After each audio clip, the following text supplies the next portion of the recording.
Welcome to another episode of the Business of Business podcast. I'm your host, Roy. Of course, we are the podcast that brings you a wide variety of guests that speak to a diverse set of topics, trying to help shine the light on some things that we may not know that can help our business, but then also maybe trying to bring some help to those things that keep us up at night, where we can, be a little bit more successful, have a little bit more time for ourselves. Today, we're lucky to have Mike Gibson. He is a facilitator and instructional designer.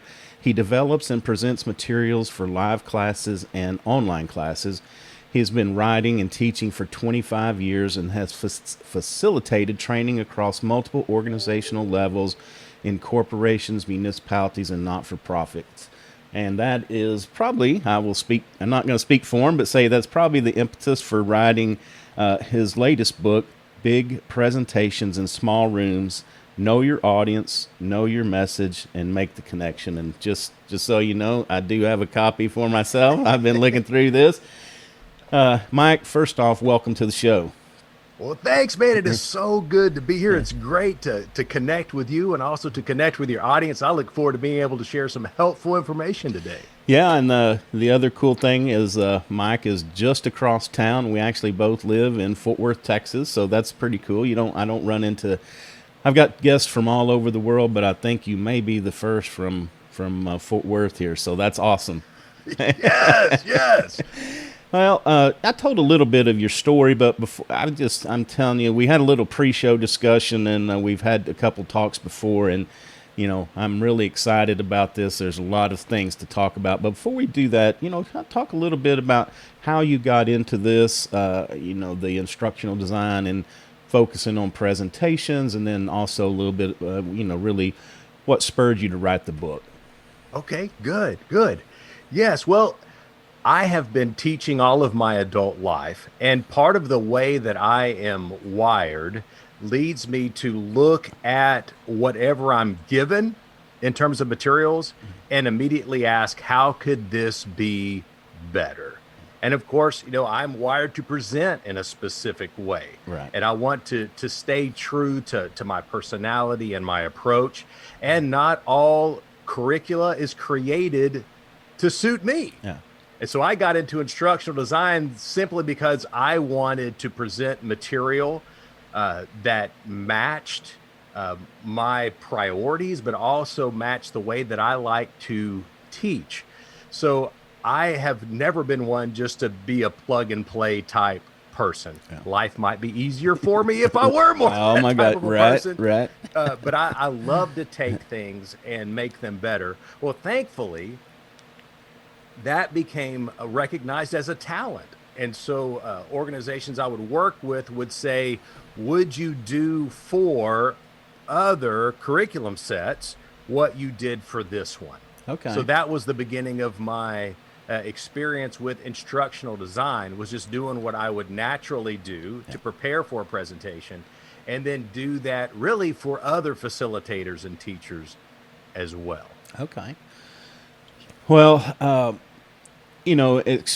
I think it's been highlighted the last year, of course, with Zoom meetings. It's like everything's been on a deck, and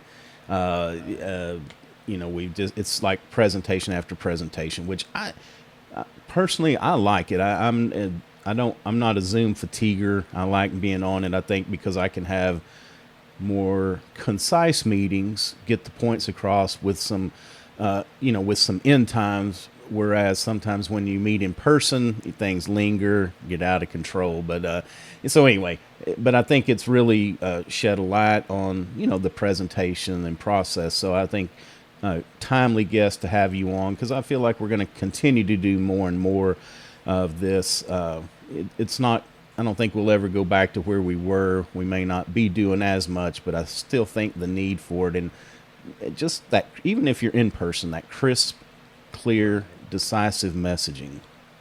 Yes, I think that's good. And it will be interesting to see in years to come how this experience shapes the live experience and makes it even better, specifically regarding what the audience is seeing on a screen. So I think you're onto something. Yeah. It's good to take a a learner's mindset, to be Right. always thinking, what is this teaching me Right. that I could use in other settings as well? And I think you're right. I think presentations will hopefully become better because of this need Right. to make them better for this virtual Zoom meeting type environment. So I'm excited today to Yeah. talk about that, Yeah. to talk about slide development and things that we can do that will make that visual element of our presentation even better. Yeah, and I think the the three caveats that you have on the cover of the book, that know your audience, know your message, and make the connection. I don't think you really could have been much more concise about that, because those are the three keys. I mean, we have to know what we're presenting, and there's nothing worse than being in a presentation where the speaker is fumbling through because they just didn't know what, or they didn't do enough Right. research to get to where they need to be. And then also the audience is important, and then make that connection. I mean, it's so important to connect with the audience, because you look around a lot of times, and I don't notice it as much on Zoom, but when you're in live meetings, like, people be check and see if they polished their shoes this morning, or if they got the same color shoes on, or it's this, your mind can wander if you don't or if you're not engaged. So let's start at the beginning, if you don't mind. Sure. We're going to go way back, because this morning, as I was drinking my coffee thinking about this interview, I got taken back to not that long ago in my lifetime, where we had transparencies. And you actually, for those that don't know, it's like it's a hard piece of plastic, kind of like almost a piece of paper, but you wrote on it, put it on this overhead projector that illuminated on the wall. And it's like, it was difficult, because if you had 10 transparencies and you decided to reshift some information, guess what? You got to start all over again. And so then I guess I feel like we kind of came into the PowerPoint world, and then it was about the gee whiz and all the gimmicks that you could make text fly in and blind away, and just, I mean, you could spend hours and hours just the trickery of it all. And then, then we kind of moved into this, oh my gosh, I'm tired of all that. Let's just get to the black and white of, words in black, white background, get your message across. And I know that the reality is there's somewhere in the middle there to be engaging, and to get your message. So I'm going to let you pick a point where you want to start with all of that. Okay. Yeah. Well, let's start at this foundational level that you've already alluded to. Yeah. That the purpose of the presentation is to reflect the fact that you know your stuff, Right. you know your audience, and you're determined to make that connection. So your presentation should support those goals. It should support your message. And when I say presentation, I'm thinking in terms of your message. So your slide deck, maybe we should make sure we have our terminology clear. Okay. Your slide deck should be to support your message. Correct. Your slide deck should not be your message. Yeah. So if someone could read through your slide deck and know everything that you're going to say, you've created a redundancy. Right. Right. So do you need to be there, or does your slide deck need to Yeah, be we there? could have just emailed that to you, and you could read that in your spare time. Yes, and that is a common source of frustration in the business world. Yes. Is I had to come to this meeting and sit and listen to the presenter read their slide deck to me. Right. I could have read it a lot faster on my own Yeah. and got on about my business. So it's not to be your presentation. Another way we could say that is your slide deck is not to be your script. Right. You should not be reading your presentation to the audience. Your slide deck should not be your handout. If you have a handout containing a lot of detailed information, let it be just that. Right. A PDF that you send out, or a printout on paper that you have to give to them. But protect that slide deck so that it can function truly as a support for your message. So it makes perfect sense given what you're going to say, but it should not be able to stand alone without you even being there. Right. Yeah, and I think I was just thinking, so, what are some of our messages? I mean, most of the time we're trying to sell somebody on something. It's like we're either trying to sell our product or our service to you as my prospect. We're trying to sell an idea to maybe upper management or to our team. I guess there are times that maybe we report on the state of affairs where it's Right. more just Yeah. like, here's what's happening. And then we also think about like, results. If we did sell you, if I did sell you a project as the worker, then it's like now I'm reporting on how this is going. So, I guess Right. we kind of have to start with what is our message that we really want. I guess not Yes. the actual words or context of the message, but what is that overall thing? I need to get you to start buying into what I'm telling you. Right. That's Yeah. good. Have that goal in mind. Right. What's the purpose of my message? And then make sure that your slide deck is supporting that purpose. So if it is informational, then it's going to make more sense that there will be more data involved in that presentation. Right. However, that does not mean that all the data needs to be on the same slide, Right. Right. or all the data, 100% of it has to be on screen. There might be some of it that can be given in a different format, digitally or on paper. So we're making sure that what we provide for the audience is going to best meet their need, where Right. they have the information that they need to understand a current situation or to make a decision regarding what will be the future Yeah. situation. So I think you're wise in pointing out there are these different reasons for presentations. Yeah.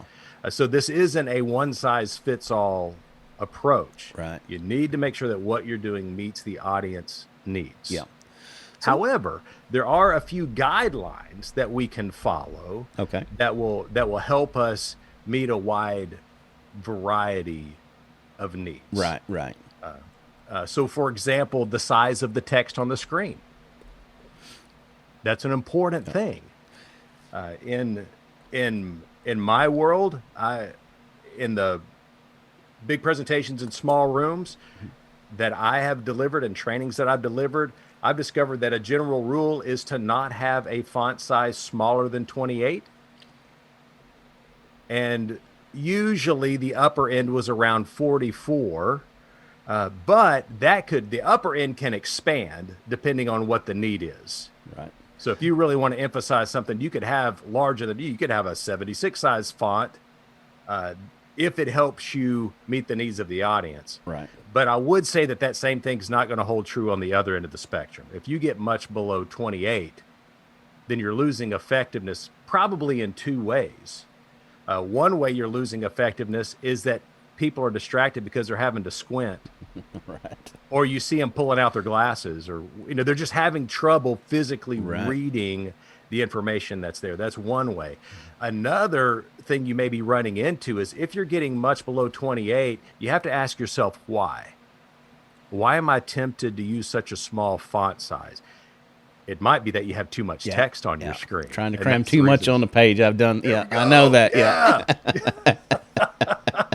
So general rules like that can help you. Also, another general rule is to think of, like, if you are creating your slide deck on a laptop, think about how big your screen is. Is it a 17-inch screen, a 21-inch screen? Create your slide, put it up full screen, and step back from your laptop the number of feet that your laptop is wide or big. So, for example, you got a 17-inch screen, step back 17 feet from your screen, see if you can read it. Okay. If so, then you're probably going to be Interesting. okay. And probably what you'll find is that 28 to 44 size font will come into play with that. Now, that tip about stepping away from the screen, the number of feet that your screen is in inches, is from a resource by Nancy Duarte called Slideology, which is, this is like my Bible for slide design. She has another book more about visual storytelling called Resonate, and then came out with a third book that's kind of a combination of the two. So if you want both, then I'd look for that think it's HBR produced that. It's a combination of the two. Okay. Great resource. So Nancy Duarte, if you search her, man, she's got tons of material out there. That's her specialty, is visuals for Okay. presentations. And she's the one who talked about back up from the screen, see if you can still read it. So you Okay. want your Okay. text, that's a big general rule. You want Yeah. your text to be readable from wherever the audience is going Right. to be. Yeah. There have been times when, if it were a larger room than what I was used to, as soon as I got the projection up, I would go to the very back of the room, make sure that I Yeah. could read it. Yeah, and that's a good point that I don't hear it as much as I used to, but I would always go check out the room if possible, because it, to me, it matters if you're presenting in a broom closet versus an auditorium with 500 people. And not only, I think, not only for the size and the visuals, but, it also kind of got me prepared, because there's nothing worse than, well, it works both ways. You show up for a presentation and you're thinking 100 people and there's 3, or you show up thinking there's 3 and there's 100. So it to me, it's I guess it's just part of my getting ready for it. It's always good. Yeah, that's good. And most of the time, those things are fairly easy to check out. Yeah. What's the room going to be like? Do I have access to the room ahead of time? How many Yeah. people do we think are going to be there? And even if there is a sense of continuity, like you've done a presentation here for this company, or maybe it's your own workplace. Right. What presentations happen? They happen in the meeting room. Right. Right. Being able to confirm that that's where it's going to happen this time might be helpful, because it might be that meeting room was booked and they have to move you to a much bigger or a much smaller room just because of scheduling. Yeah, and we'll say not only we'll take presentations off the table and just say that it will help to show up in the right place with the great presentation. You don't want to be standing outside the wrong conference room door waiting to get in and find out, oh yeah, well, we moved that 3 floors down. So, Right. Well, I've had that happen because the organization that I was doing training for sent me to the wrong room. oh my gosh. So I'm in there. I have my stuff set up and wondering why no one's showing up, and then make a few quick phone calls and realize there's 20 people waiting for me 3 floors up. Oh my gosh. Yeah.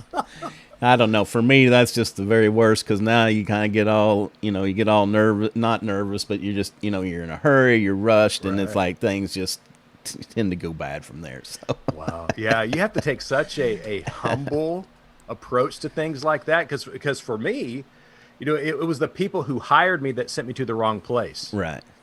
So I'm not going to throw them under the bus. They hired me. I want to honor them, which means I kind of have to take the blame for being in the wrong place at the wrong time. Right. Right. Even though that's where I was sent, and try to be as humble and positive and move forward as quickly as possible in situations like that. So listeners, man, if you have something like that happen, make sure you're protecting those, even those who may have sent you to the wrong place, because you want to guard that relationship. Because you're going to have to work with them, or maybe they are your true customer in that situation. Exactly. Yeah, so I didn't mean to get off topic and interrupt. If you had some more, general points that you wanted to cover after the screen and stepping back. Sorry, I didn't mean to derail you. Yeah, no, that was a fun tangent with a good story behind it. So we've got text is something to keep in mind. Make sure that text is visible. Of course, many times images can be helpful. Yes. But we want to be careful with those images.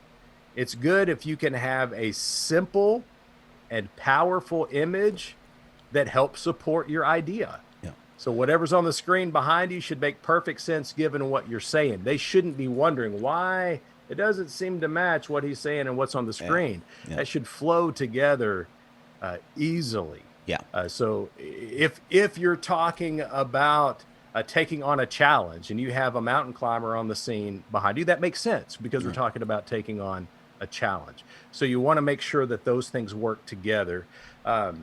There was a time, we're getting away from this some, but there was a time when we would make the image smaller than it needed to be, and then we would make the point of the image in text instead of just relying on the image to communicate on its own, which it should be able to do. Right. And if it's supporting your message, you should be the one making the connection verbally. Right. Not having them read that connection off of the screen. And I was going to ask you. I've seen some presentations more geared towards, we'll talk probably a little bit more about this in depth in a minute, but the old rule, I guess, was about 5 bullet points that you could read. Don't write sentences out, but they should be more captions. And then I've seen where some are, like you said, it's just a slide with a picture, and then you just wrap words around the picture. Right. I guess that's easier if you're telling a story or trying to sell. But Yes. if it's data laden where you have to have numbers, there's not much way you can get around that. But the other thing Right. is so about personalizing images, if you can. I don't know. I'll put this as a question, but like Okay. when I talk about blogging, I always say, it's always better if you can personalize it with a picture of you. It helps your people, audience, prospects, whoever, connect with you. If you're a dog lover and you like to go out in the trails, then a cool picture of you and your dog in the trails, if it matches the story, is good. And so, how is that, like, if I'm pitching a new product and maybe I've got Joe makes that product and I got a picture of him holding the prototype versus some stock image off of wherever. Yes. Yes. Good observation there. Good question. Yeah. It goes back to knowing your message, knowing your audience, and making the connection. Yeah. Does that image help those things happen? And it might be that having, the person who designed a product in the image with the product, Right. especially if it's something that's in-house, Yeah. look what we did. Right. And it also shines a spotlight on the person, the developer of this product, Yeah. kind of setting them up to be able to be like the hero of this part of the story. Right. That's a good thing. Yeah. Images that involve ourselves, I think we need to be careful with, because we don't want the audience to think that we're trying to make this message about us. Right. Right. We want the message to, the goal of the message to stay forefront in our minds. Right. And so all images should help lead toward that. So if an image that involves us helps lead toward that, that's fine. But make sure you are in no way creating an impression, even if it's a false impression, that you're trying to make this all about you. Right. Because people will point. become cynical pretty quickly Right. and not want to listen to you as much. Yeah. Right. So while we're on images, what about videos? When YouTube came up, that became a big thing, but then all of a sudden it was like trying to make them work. It became, Right. even though the Yeah. best laid plans, hey, I tested this at home, and then you get up in front of everybody, and then either the internet connection is bad or the video doesn't play, or, what about videos? Yes. So two observations about video usage. One is anytime a new form of communication becomes easily accessible, it's easy for it to be abused. Right. Kind of like we were talking about earlier when PowerPoint first came into being, and there's all these different bells and whistles attached to it. People felt the need to use them all, even though they were more of a distraction than a help. Right. A similar thing can happen with video. So we want to keep that high standard. Does the video support the message? The second thing is that if you're going to use a video, download it to your hard drive. Yeah. Do not rely on any kind of internet connection to be able to share it with your audience. Because that's something you don't have total control of. Right.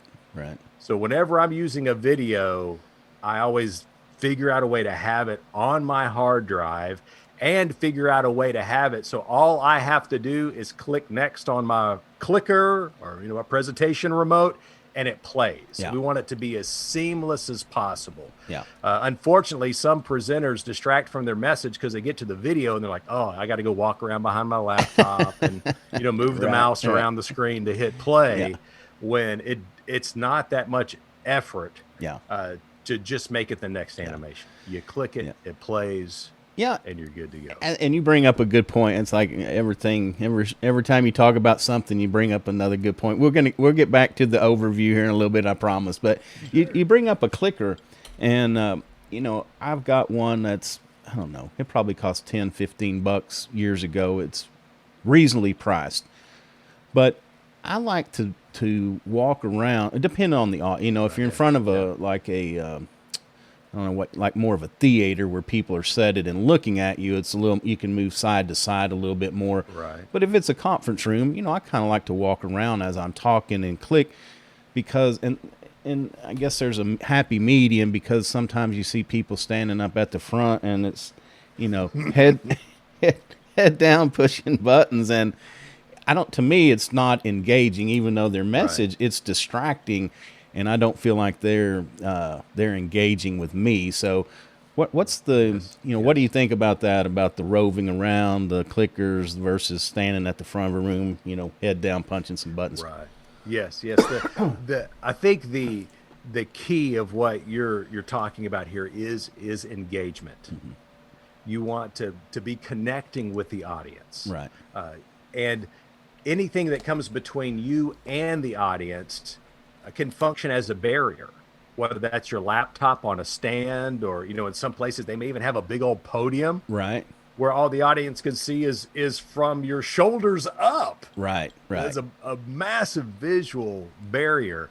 So I like to, my preference is to move away from those barriers as much as possible. Okay. And if I need to reference my screen, then I try to have it set in a way where I don't have to be behind it to see it. Right. Like I may have it setting at an angle where all I have to do is look to my diagonally to my left to glance at it and then keep presenting. And for some people, the business presentations they are having to deliver were by necessity created in a short amount of time, Right. simply because the flow of the business, things are moving so fast. We need this information, and some of it may be data heavy. So they are having to refer to information. Right. It's just the reality that they're dealing with. Right. I would encourage them to make the most of the presenter notes part of their program, and have their information there, and then have that their laptop set up in a way that it can function as a monitor. So all they have to do is glance over at it to see the next section of information that they need to share with their audience, and try to avoid standing behind it and just reading from those notes as Yeah. much as possible. As much as possible, you want to do that. Yeah. Given the reality that you have to deal with, try to be as engaging as possible, given the information and how much you have to visually access it in order to stay accurate. Because Yeah. some things that are number heavy, you do not want to say the wrong numbers. So Right. you're Right. having to be very careful with that. Okay. And so it might be that you're even telling the audience, hey, I want to make sure that every number I tell you is accurate. So you'll see me referring to this information because I want to make sure Yeah. that it is presented accurately. And they'll understand that. Yeah, and I think that's another good point you bring up about the open and honesty with the audience, things like that. It doesn't hurt. There's no magic behind this. Everybody knows how to do it, and just saying, hey, look, maybe some fresh numbers are coming in. Came in last night or Right. this morning that I'm going to have to refer to this, and it. I think it just it lets people know the reason why, not that you're not prepared, but there's just Right. some other stuff going on. And it's kind of like myself. I take notes as we go through this, and I always tell guests. I don't think we talked about it, but I usually tell guests, look, I'm not texting in my lunch order. While I'm doing this, I'm actually taking notes. Taking notes. Yeah, Yeah. yeah, yeah. Because I definitely learn a lot off of this. So, anyway, a lot of great information. You want to go back to your overview point? I didn't mean to interrupt you. Yeah, You yes. just talked about No. a couple other things I thought were very pertinent there. One more thing to add there. If you're having to access information to share with the audience, another way that you can create an engagement with them is to be accessing things from a different source. So if you have some information that you're accessing on the screen in your presenter notes, you may have other information in print. So you can say, Right. hey, I want to share this with you. Yeah. And just your act of picking this thing up and accessing the information in a different way Yeah. is something that helps hold the audience interest. Because, oh, okay, so he's going to, it's just a simple thing, but Yeah. it's movement and action and you accessing information in a different way.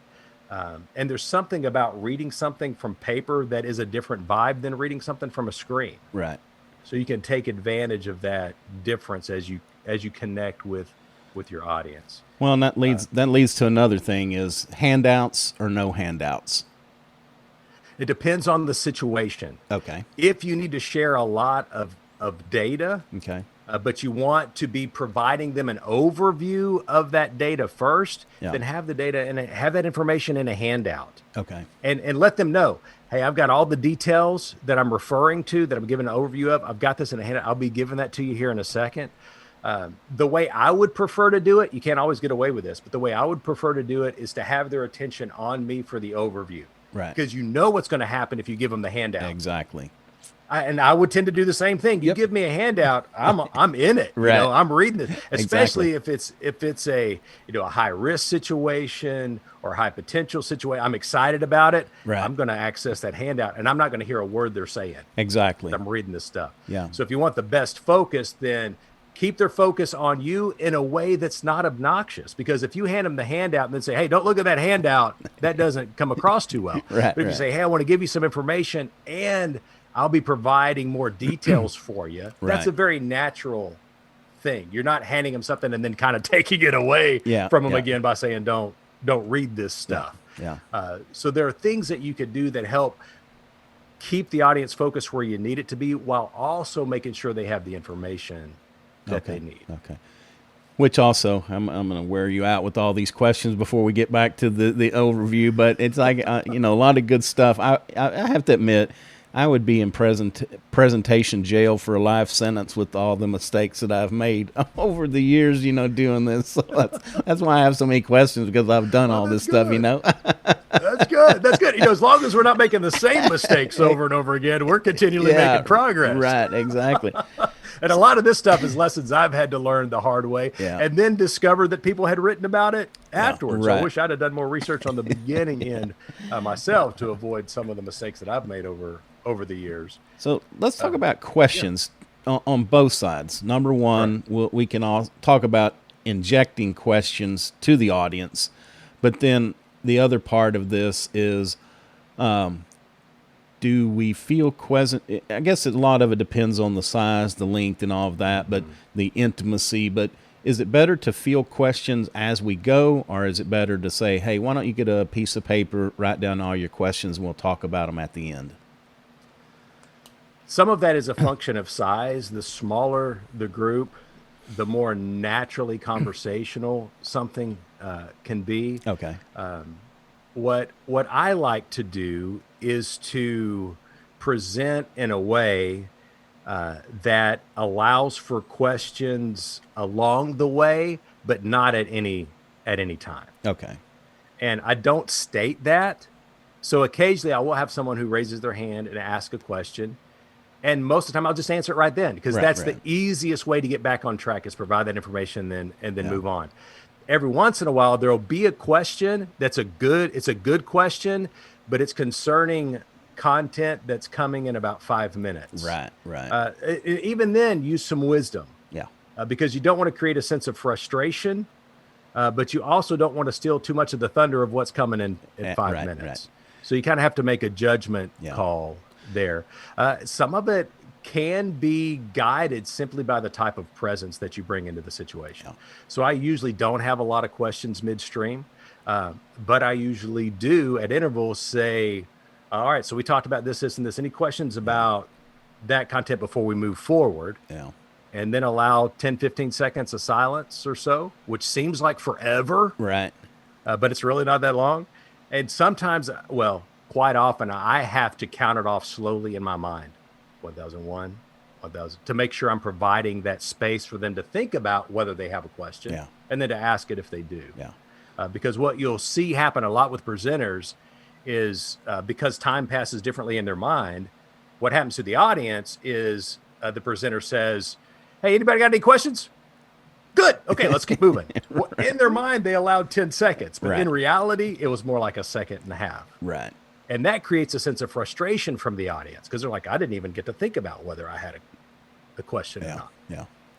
So hopefully that's helpful. Yeah, no, and I think that's a pretty much kind of my general guidelines. If I'm doing like 4 or 5 people, I usually say in the beginning, stop me. Let's have questions as we go, so we don't, don't want you to forget, don't want you to get frustrated. But if we got 20, 25 people, my instructions at the beginning are usually, hey, get a piece of paper. You're going to have questions, probably write them down.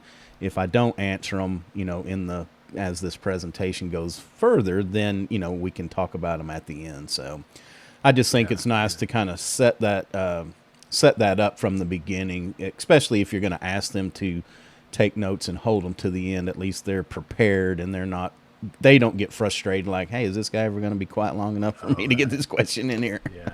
Yeah, that's true. And so much does depend on the purpose of your message. Yeah.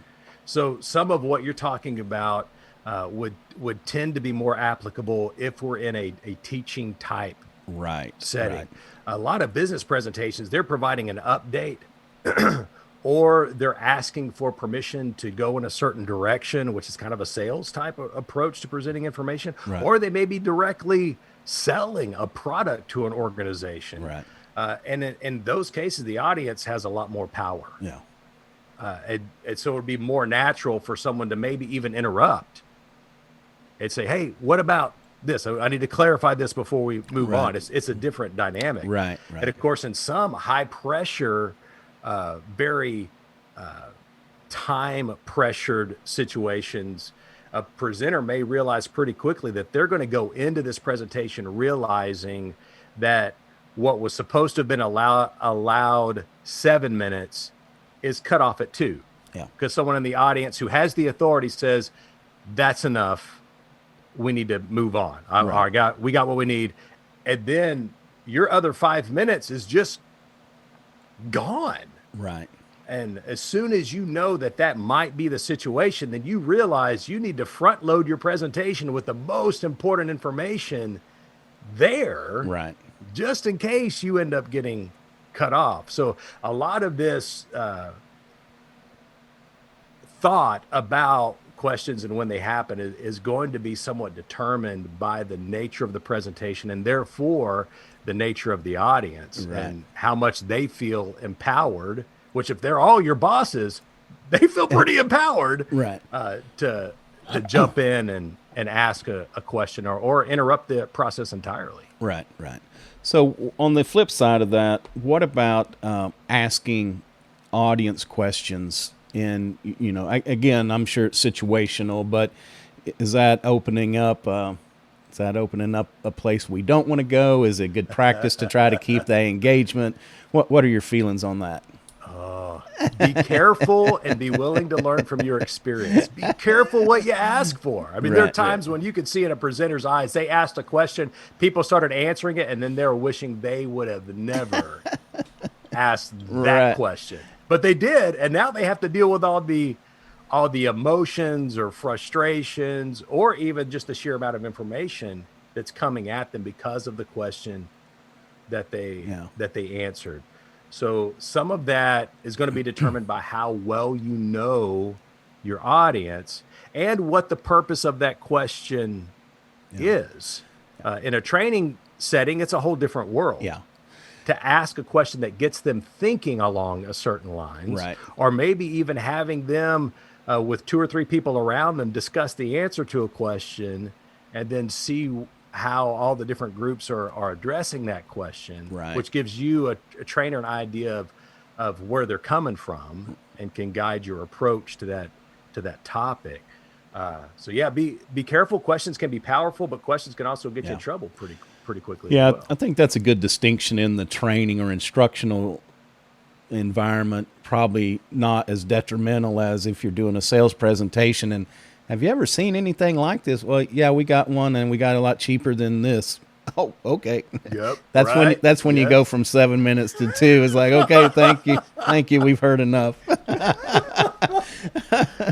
Yes, right. Yeah. Be careful. Be careful with the questions that you that you ask. Okay. That's good. Yeah. I like that. I like that. All right. I'm sorry. I interrupted you 25 times in there. No, We were this is talking about good. stepping back from the screen. What are some other good overview tips?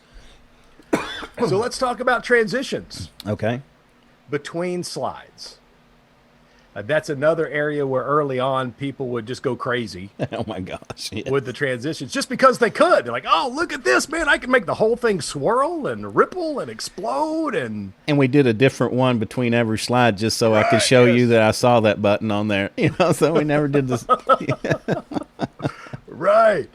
And what's good about a lot of the content that we're talking about today is that the guidelines we're sharing make life easier for you. Right. So we're going to say how big is a font? Well, if you stay between the 28 and 44 size font, you're probably going to be okay. Right. And with transitions, if you use either a simple crossfade or no transition at all, Right. and be consistent Right. with the transitions that you use, then that makes life easier for you because you can, most presentation software, you can go over into your thumbnails of the slides, hit Control A and apply no transition to everything, and you're done. Right. You're Right. not having to worry about, well, how many times have I used the swirl transition? Is it time? No, you don't have to use it at all. Right. Right. As a general rule, you'll be okay using either a simple crossfade or no transition at all. That makes life easier for you, and it's actually more effective because people aren't distracted by the transition. Right. And it's just one more thing, my opinion too. While it can be cool and useful, it's just one more thing that can go wrong. Right. And that kind of leads it to my next question: is what about transition between bullet points? Because at one time there was a thinking, I got 5 Right. bullet points. We put up number 1. We discuss. Then we do the hit the button, and what it does, it makes number 2 kind of fall in some way. Yeah. Good. Yeah. Is that good, bad, indifferent? That's good. I would say that's good. I would say that the same rule applies here. You want it to be simple. You don't want all the letters tumbling in one at a time. If the whole, whatever the next line is, or next bullet is, appears all at once, Okay. or fades in quickly, Yeah. that's because that's not a distraction to the message. You want to keep the focus on the message itself. And there is value in revealing what the next point is as you say it. Yeah. Because like providing the handout to everybody, Yeah. if you put the entire however much information you have on the screen up there all at once, they're going to read it a lot faster than you can address it. Yeah. And 2 things happen there.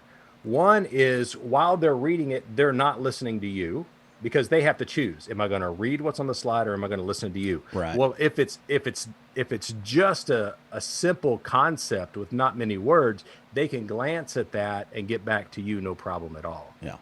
But if you put multiple bullets up there all at once, they're going to read through it. And not only do they know where you're at right now, they know where you're supposed to be. Yeah. And then there may be even a sense of impatience. Like, when are you going to get to that Right. 3rd bullet there? You've been on this first bullet for Yeah. 2 minutes now. What? And so it creates a distraction Yeah. for the audience. Yeah, and I've even seen where the fourth point really hits somebody hard, and so instead of listening to 1, 2, and 3, they're frothing at the mouth because they're waiting for you to get to 4 because they're going to jump. They're going to jump in there and say something, so they've totally missed anything that you said prior to that. Oh, that's good. That's a great point. Or that 4th bullet may have reminded them of a story or reminded them of something that's on their to-do list that they forgot to record. So they're breaking out their phone and so you got to be careful. So it's best to keep the audience with you as much as possible. Yeah. Don't be showing them the whole, where you're going for the whole next 5 minutes. Right, Where are we right. at right now? Let's keep the focus on where we're at right now. And you can do that with the way that you reveal different bullets. But once again, remember, you don't want a lot of bullets on screen. Like I try to not have more than 3 Oh, okay. up on the screen at the same time. That also gives me the freedom to use larger fonts Yeah. because I'm trying to keep a bullet to I don't know 3 to 7 words or something like that, and not have more than three on a screen. If I need any bullets at all, if a picture does the work better, perfect. Yeah, yeah. It's all about connecting your audience to the message. What works best? Yeah, and again, I know a lot of this stuff is dictated by the message, what we're doing, where we're doing it, and all that. But is there a good length, like, if we start getting into 30, 40, 50, 60 slides? I mean, at some point is like, oh my gosh, can somebody just put me out of my misery? So is there a good Yeah. target that we want to try to shoot for, when possible? Wow. That I know this is a frustrating answer, but it so much depends on the purpose of your Yeah. message. Um, some people try to put way too much content on a single slide, and it's frustrating for the audience. The good news for them is there's an infinite number of slides available. Right. It can be as long as you need for it to be. But then the question becomes, what do you really need Right. for it to be? Um, if you're moving too quickly through slides, that creates a sense of frustration for your audience, Yeah. especially if there's more content on the slide than you're even addressing because you're trying to move too fast. And you've probably seen this happen with presentations. I know I have, where someone was trying to cram too much information into a presentation. So the last 10 minutes, they're talking 90 to nothing because they're trying to end Right. on time, but they feel like they have to get through every slide, Right. which Right. sometimes you do, sometimes you don't. Yeah. If the audience doesn't have the slide deck in front of them, and there are pieces of content that you can live without, it might be better for you to skip those pieces of content. And there's ways to do that the audience never knows that you skip that piece of content. You could do that fluidly. Okay. It's just a matter of learning how to use use your software. So the number of slides, it depends on what you're trying to accomplish and how much time you have within to accomplish it. I would say that if you're staying on a slide, wow, if you're staying on a slide for less than a minute, then you should probably question whether or not you have paced your presentation appropriately. Yeah. Especially if there's multiple points on a slide that you're having to discuss. Yeah. But once again, that's a general rule. It depends on the situation that you're in and the kind of information that you're having to share with them. But yeah, it is easy for people to get carried away Right. and have way too many slides, and they create frustration for their audience as they do so. Yeah. And what about you mentioned, that silence. What about a silence as a punctuation, as sometimes when we speak, there's some people are scared. They're like, oh, I can't have any silence. But, you read a lot about that. Sometimes taking a breath is a good point of emphasis. So, as we put up a picture, is it okay, just a moment of silence to let people take in what they're seeing without feeling like we've got to fill all this space with words all the time? You are right. You are right on the money there. That is good, and that would apply not only to an image that would challenge people to think. It could also apply to perhaps a quote that you've put on the screen. Yeah. And maybe you put it up there, and maybe you verbalize that quote. Maybe you don't. Maybe you just let it sink in. Yeah. And let them read it and think about what it's saying and how it applies to them. And those times of silence, well, they create a variation that helps maintain engagement. All right. If things are too predictable, and if the speaker keeps using the same intonation and people check it out. The people check out, mentally check out. But when there are differences, pauses, or increases in volume or decreases in volume that are not a part of a just overall predictable pattern, that helps people stay engaged in the presentation overall. Yeah. So yeah, that moment of silence could be a part of what creates a sense of interest and engagement in the audience. Yeah, because what I've seen before is, if you're talking along, and somebody's maybe they're down writing notes or, thinking about, like you said, what they need from the grocery store on their way home. Sometimes that pause it gets there because they're like, uh-oh, did this thing just what's end? going on? Yeah, so that you kind of get them to look back up and kind of re-engage sometimes. Yes, I've done that many Yeah, times, especially when I was having to facilitate a training that was longer than ideal. right. So if you've got an all-day training, after the first 2 hours, you've got to struggle Yeah, the next yeah, 6 hours of yeah, that training, yeah, and it's a struggle for the presenter to keep their energy up. It's a struggle for the audience to stay engaged. right. So anything you could do that creates that moment of, oh, what's going on, Yeah, is like a mental reset, yeah, because yeah. there's a little bit of energy that comes along with, wait, what's going on, Right, right. that Yeah. can maybe hold, Or they ask, engage them. did that guy just ask me a question and I wasn't paying Yeah, wait, attention? what? I Right. like it. Yeah. Yes. So Right. you mentioned a quote. So that's something, cites references, back in the old days, at the end, if we had to cite a lot of other works, put the Right. references at the end on a slide. Uh, Sometimes I've seen them on that slide with it. Any Yeah. any hard and fast rules on that, or just as long as they give the credit where credit's due? I like to put it on the slide, Okay. and it doesn't have to be big. It may be where you have to look to see it, but oh, there it is. Yeah. There's a reference. Yeah. And that creates more respect for you as a presenter, that you are citing your sources. That's good. That means you're doing your homework. A similar thing would be true for images that you use, video clips that you use. First of all, you need to make sure you have permission to use those. Right. And secondly, when you do, you cite that source.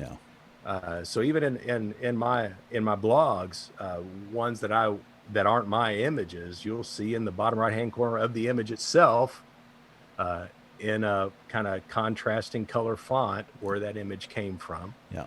just as a way of honoring those who created that image. So that's the way I like to do it. Yeah. I like to do it Okay. right there That's on the good. slide. If you do it at the end, then there may be people who are wondering the whole time, so where did this come from? Did they have permission? But you put it right there, Yeah. then Yeah. it alleviates that distraction immediately. Yeah. It's a little different situation, but if your presentation, it may eventually end up living online, that Right. picture, the image issue is a lot bigger than people think. And I'll just a quick story that I had a person I knew that she managed a website for her company, and she just pulled pictures off the internet and popped them up there, and for years and years, not really thinking much about it. And then one day the company gets a bill in the mail from Getty Images for about $800. Like, here, thanks for using our images. Now here's the bill for that. So Right. just Yeah. the point is that sometimes we think, oh, we'll just slide this image in. It's going to be on presentation. Nobody's going to see it but my audience. And then this thing ends up living online somewhere. And then the person who Right. owns that image finds it. So like you said, it's better just to, make sure Yes. you have the permission to use that.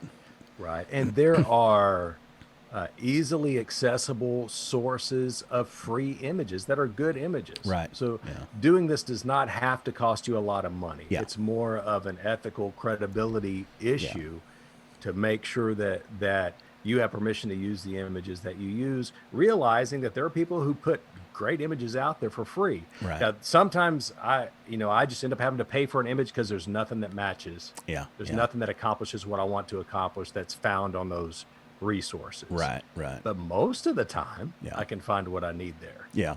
Yeah. And don't want to get off in the weeds on that too much, but there are a lot of reasonable sites. I can't remember. Right. They were acquired by Adobe, but I mean, I used to pay like $15 a month, and it was a great, Yeah.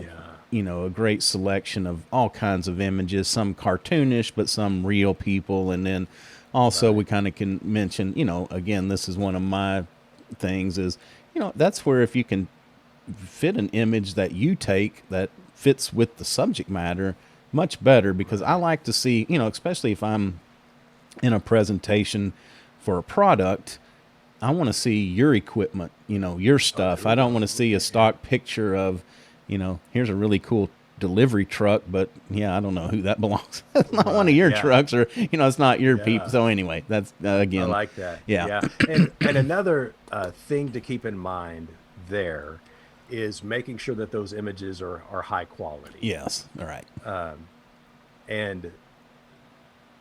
And that they are being saved and used in ways that protect that quality. right, Because you could lose some credibility if an image is what I call bitmappy. It right, looks, you can see the pixels in yes, it and yeah, stuff. And yeah, so you want to avoid that. But I mean, nowadays, most of the time, even the pictures we take with our phone are great resolution. right, So then yeah, it's just a matter of, did we frame it well? yeah, Does it look good?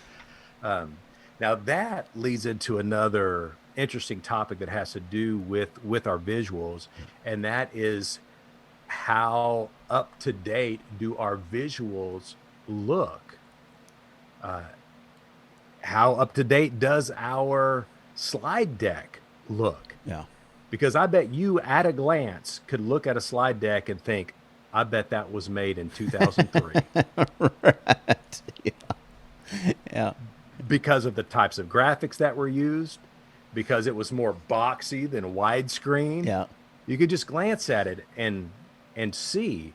And I've seen presentations where people are they are promoting a modern product, and they're talking in terms of technology, but the layout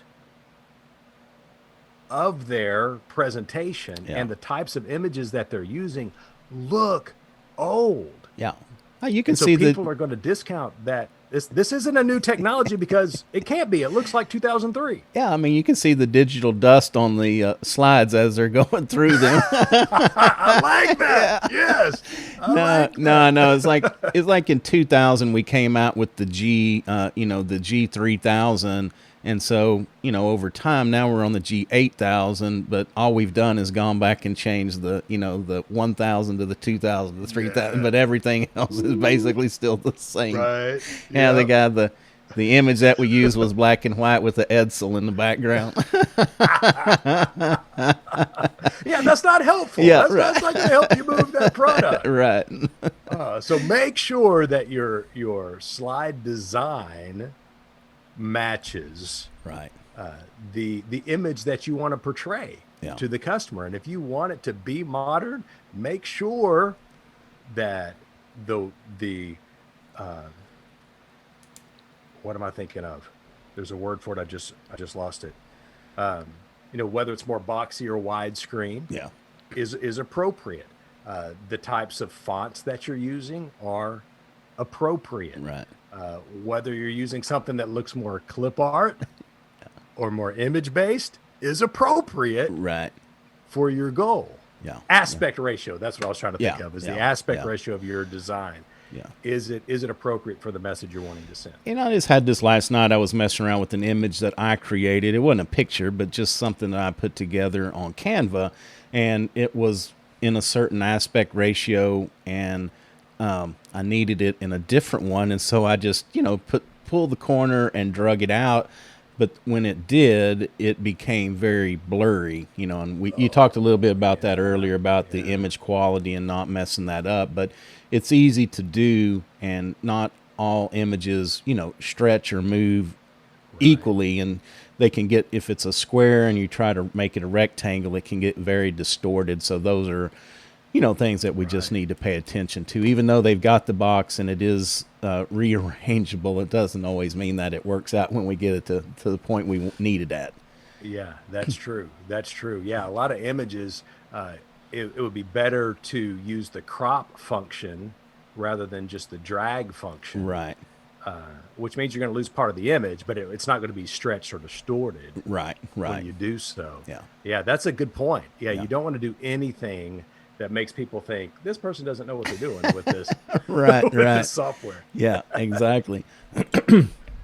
One more thing. I know we're running way late. We could talk about this for the next 2 or 3 hours, but themes, backgrounds,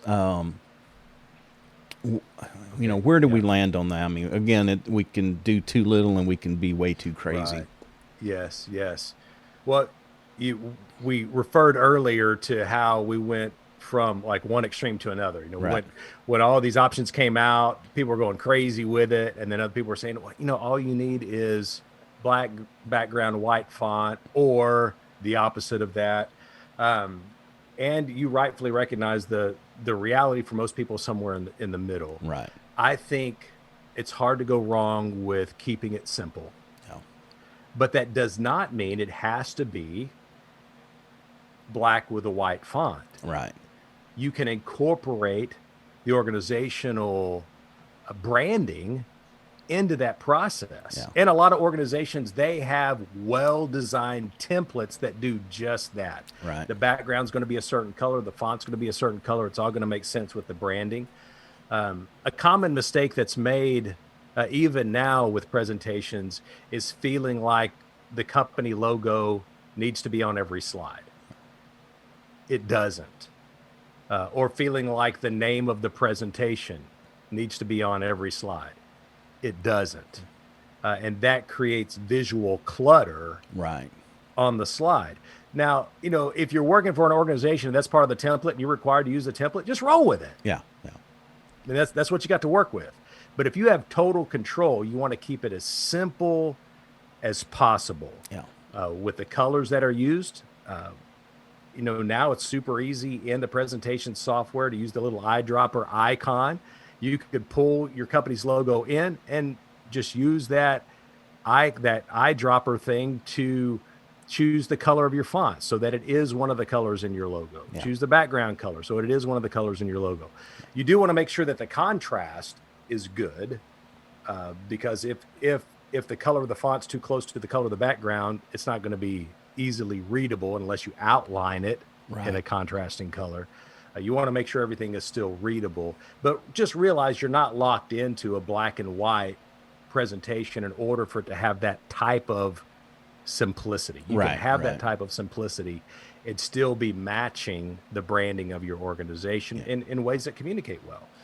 Yeah, and if you work for a large enough organization, if you check with them, like you said, they may have a template already put together, but also, too, the logos and images that you may need, they may have them, because, again, I've seen somebody go to a website, clip a logo off, and, you know, it just doesn't, it doesn't translate as crisp and clean as what they had hoped, you know, and it was like, well, that was just the last ditch effort. But, you know, a lot of companies have image banks where it's like, you know, all of their stuff in different sizes because they have certain color use. I mean, there's a lot that goes into that, you know, somebody like myself doesn't really realize, but there's somebody behind the scenes that has put a lot of thought into that. This is green number 1 and this is blue number 12, and you know, all these things because of the way that they go together good, which I understand. I'm just saying, be careful and, you know, be respectful of your company, because that's,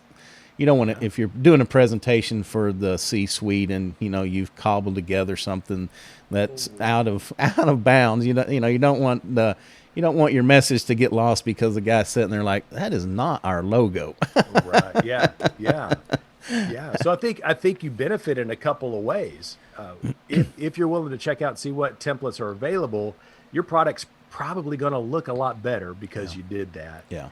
And secondly, the organization is going to appreciate you because they put a lot of time and effort into creating these templates and creating these high resolution logos so that your presentation can look good. So we'd encourage, you know, all listeners, man, if you work for a big company, make sure that you're honoring the templates that they've spent so much time and money preparing for you to use. Right, because the other thing, it's sometimes we have a simplistic approach that me and you are the only two people that are ever going to see this, and that's not always true. I mean, maybe it's so awesome that somebody wants to take this and show it to somebody else outside of the company, and so that representation, you know, we just need to make sure that we are representing our company in the very best possible way, and not be like, that was a great presentation, but, you know, the aesthetics of it were so terrible that, you know, I'm embarrassed to share it with somebody outside of our organization because it looks so bad.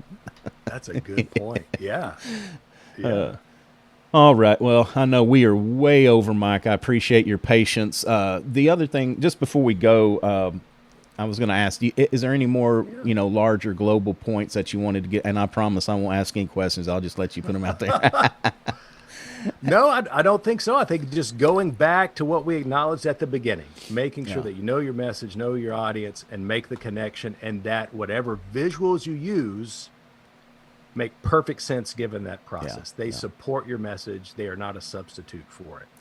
Yeah, and we couldn't cover everything. So what I'm going to do, I'm going to recommend that y'all go pick up Big Presentations in Small Rooms by Michael Gibson. It's a good read, well worth it. It'll put you on the right track, and then I'm going to also give you a chance to put some information out there in just a minute. But before I ask you that, what is a tool or a habit that you use in your life? Could be professional, personal, but what is something that you do that adds a lot of value? One thing that I've learned recently that's been so helpful for me is the limits of focused time. And I learned that from a book called Deep Work by Cal Newport. And it took some pressure off of me. I used to feel like my ability to create and produce product was more of a self-discipline issue than it actually is. And I'm kind of wired in ways that I want to do things right. I want to get things done. Um, and that actually can be hurtful and unhelpful for me Okay. when you have the wrong mindset. So I was thinking, for me to get stuff done, I just need to put my head down and focus and I can get it done. And if I'm struggling, it's because I don't have enough self-discipline. And that's actually not Right. true. Right. There are mental limits on focus. And for most people, it's around 2 hours. If you Okay. work out that muscle, because it's kind of like a muscle, if you work Right. out that muscle, get in really good shape, you might be able to stretch it to around 4 hours. Me realizing that helped me structure my days in ways that would protect that focus time. And I'm Yeah. I'm wired to be more of a morning person with that type of work. So when I was writing the book, I would protect the morning hours from like 5:30 to 8:30, somewhere in that time frame where there's no distractions, and I was able to get a lot more done in Yeah. less time, and take pressure off of myself. Right. Right. It wasn't going to do me any good to sit there for 8 hours. Yeah. I was just going to be staring at the screen Yeah. because my brain was gone Yeah. Right. by that time. So maybe that'll be helpful for some of our listeners. Realize that your ability to think creatively or analyze data, it has limits Yeah. on it. So don't beat yourself up trying to go beyond what you're physically able to do, Yeah. mentally able to do. Instead, plan around it and Yeah. protect those times. Yeah. And it's so, like myself, you bump into this, whether it's creative or problem solving, and it's like, just can't get it. Sometimes, because I'm like you, used to, it'd be like, okay, I just need to think harder, think longer, think different. Yes. But now what I've realized is just getting up, taking a break, taking a little walk, even if it's just walking around the house for 5 minutes.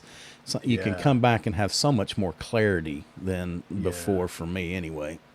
Yeah, I think you're right. So many of my best ideas have come after I've done a lot of research, set it aside, and went for a long walk. Yeah. Yeah. That's good. I'm glad Yeah, you we glad need you we need to be brought that kind up. to ourselves. I think that's one place a lot of a lot of business people are really hard on themselves, and we just need to say, hey, you know what, we're humans, and I think like your suggestion is, we need to figure out we're a morning person, evening person, set aside those blocks of taking those harder tasks when we are at our best, and Yeah. that's self realization. We have to think about when are we best, when are we clear, getting our sleep and everything like that. So Right. Yeah, pre- you're right. appreciate that very much. So Mike, tell everybody, number one, how can we get the book, and number Okay. two, how can they reach out, get a hold of you? Who do you like to work with? Somebody Okay. needs you Yes. to help them with the presentation, or if maybe even somebody needs some training, would like for you to come in and do that for them. Yes. Yes. Well, you can get the book at Amazon. You can get it in ebook format, in print, or audiobook. Any one of those options are available at Amazon. If you just search for Big Presentations in Small Rooms on Amazon, it'll pull that up. You can get that there. If you like to listen, um, we have a podcast, and we have a lot of Okay. fun with that podcast, my host and we just tackle these different subjects. We laugh a lot. We share a lot of stories. And that's available pretty much anywhere you listen to podcasts. So if you search for the Big Presentations podcast, you can find a lot of helpful information there that I think you will enjoy listening to. If you're looking for an encouraging community, there is a Facebook group called the Workplace Presentations Hub. And it's a place where content is released, where people can ask questions and receive encouragement. And it's focused on those who, their work involves making presentations. If you're interested in booking trainings, throughout the years, I have had to tackle many different subjects in a training format. You can find a list of those at mrgpresentations.com. Once again, that's mrgpresentations.com for a list of trainings available. And there are links there where you can contact me if you would like help, especially if you'd like help for presentation design or coaching for presentations. You can find links there. If you enjoy reading and read the book and want to read even more, there's a blog at bigpresentations.com.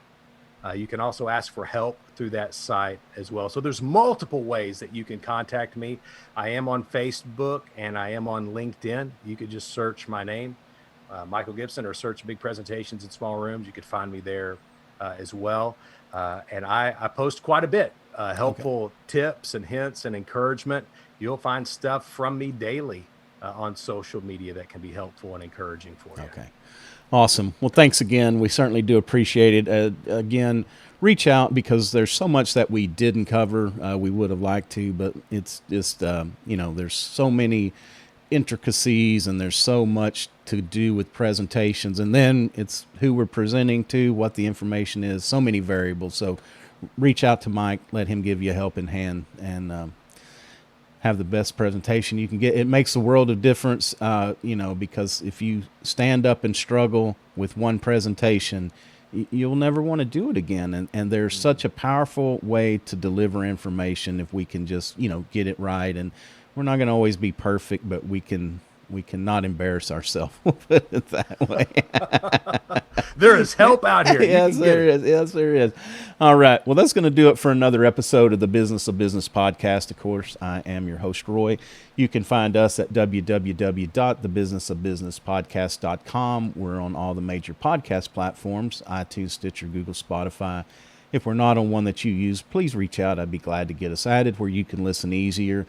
Also, we are on all the major social media platforms, probably hang out a little bit more on Instagram. I am very picture and visual focused, so that's kind of where I like to go. Also, a video of this interview will go up when it goes live. You can find that over at our YouTube channel. So until next time, take care of yourself and take care of your business.